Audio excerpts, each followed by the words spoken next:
Ako si správne nastaviť ciele, aby boli reálne a dosiahnuteľné? Uvediem na príklade.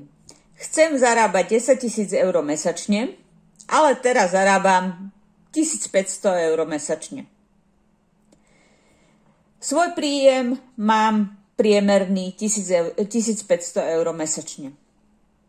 Napíšem si svoj ako prvý cieľ zarábať 3000 eur mesačne.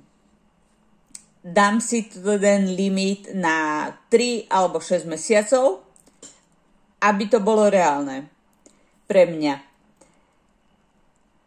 Tak robím všetko preto, aby som zarobila tých 3000 eur mesačne.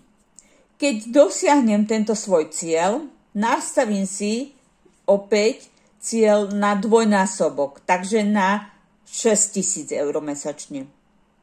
A tak ďalej a postupujem, až kým dosiahnem ten svoj cieľ, tých 10 000 eur mesačne.